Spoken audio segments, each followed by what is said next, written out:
Welcome friends to ASMR. Tonight I'll be reading the Japanese fairy tales by Yei Theodora Osaki, and tonight's story is the Shinansha, or the South Pointing Carriage. So let's get started. Let's just get the bear copy so he's reading along with us. The compass with its needle always pointing the north, to the north, is quite a common thing, and no one thinks that it is remarkable now, though when it was first invented it must have been a wonder. Now, long ago in China, there was a still more wonderful invention called the Shinansha. This was a kind of chariot with the figure of a man on it, always pointing to the south. No matter how the chariot was placed, the figure always wheeled about and pointed to the south. This curious instrument was invented by 𝓛𝓸𝓿𝓮, one of the three Chinese emperors of the mythological age. 𝓛𝓸𝓿 was the son of the emperor Yue. Before he was born, his mother had a vision which foretold that his son would be a great man. One summer evening, she went out to walk in the meadows to seek the cool breezes which blow at the end of the day, and to gaze with pleasure at the starlit heavens above her. As she looked at the North Star, strange to relate, it shot forth vivid flashes of lighting in every direction. Soon after, the son 𝓛𝓸𝓿 came into the world. 𝓛𝓸𝓿 in time grew to manhood and succeeded his father, the Emperor Yue. His early reign was greatly troubled by the rebel Xia. This rebel wanted to make himself king, and many were the battles which he fought to this day. Xue was a wicked magician. His head was made in iron, and there was no man that could conquer him. At last, 𝓛𝓸𝓿 declared war against the rebel and led his army to battle, and the two armies met on a plain called the 𝓛𝓸𝓿.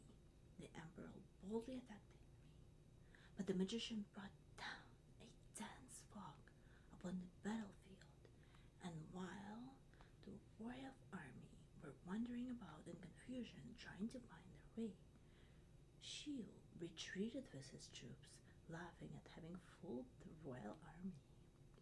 No matter, however, strong and brave the emperor's soldiers were, the rebel, with his magic, could always escape in the end. 𝓛𝓸𝓿 returned to his place, and pondered deeply as to how he should conquer the magician, for he was determined not to give up yet. After a long time, he invented the Shinansha, with the figure of a man always pointing south, for there were no compasses in those days. With this instrument to show him the way, he needed not fear the dense fogs raised upon the magician to confound his man. 𝓛𝓸𝓿 again declared war against Xiu. He placed the Shinansha in front of his army and led the way to the battlefield. The battle began in earnest. The rebel was being driven backward by the royal troops when he again resorted to magic, and upon his saying some strange words in a loud voice, immediately a dense fog came down upon the battlefield. But this time no soldier minded the fog. Not one was confused. 𝓛𝓸𝓿, by pointing to the Shinansha, could find his way and directed the army without a single mistake. He closely pursued the rebel army and drove them backwards till they came to a big river. This river 𝓛𝓸𝓿 and his men found was swollen by the floods and impossible to cross. Xiu, by using his magic art, quickly passed over with his army and shut himself up in a fortress on the opposite bank. When Cody found his march checked, he was wild with disappointed, for he had very nearly overtaken the rabble when the river stopped him. He could do nothing, for there were no boats in those days. So the emperor ordered his tent to be pitched in the pleasantest spot that the place afforded. One day he stepped forth from his tent, and after walking about for a short time, he came to a pond. Here he sat down on a bank and was lost in thought. It was autumn. The trees growing along the edge of the water were shedding their leaves, which floated hither and thither on the surface of the pond. By and by, Cody's attention was attracted to a spider on the brink of the water. The little insect was trying to get on to one of the floating leaves nearby. It did so at last and was soon floating over the water to the other side of the pond. This little incident made the clever emperor think that he might try to make something that could carry himself and his men over the river in the same way that the leaf had carried over the spider. He set to work and persevered till he invented the first boat. When he found that it was a success, he set all his men to make more, and in time there were enough boats for the whole army. Cody now took his army across the river and attacked the Shio's headquarters. He gained a complete victory, and so put an end to the war which had troubled his country for so long. This wise and good emperor did not rest till he had secured peace and prosperity throughout his whole land.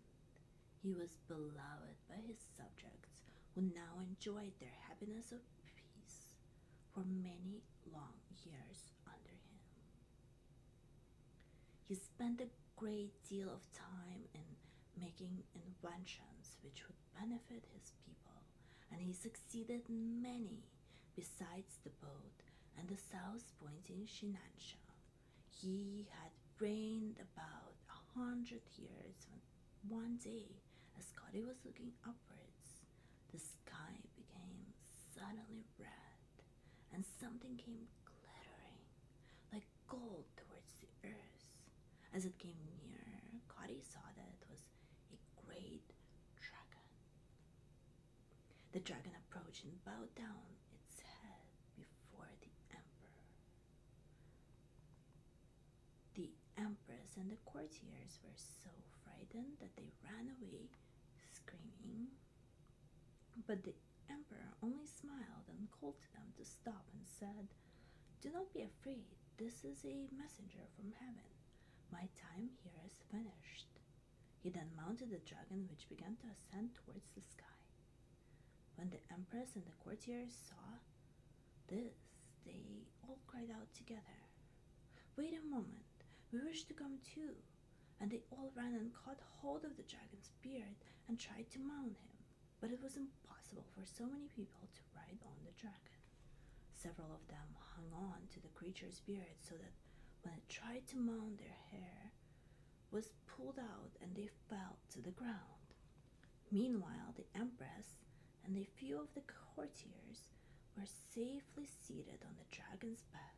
The dragon flew up so high in the heavens that in a short time the inmates of the palace, who had been left behind disappointed, could see them no more.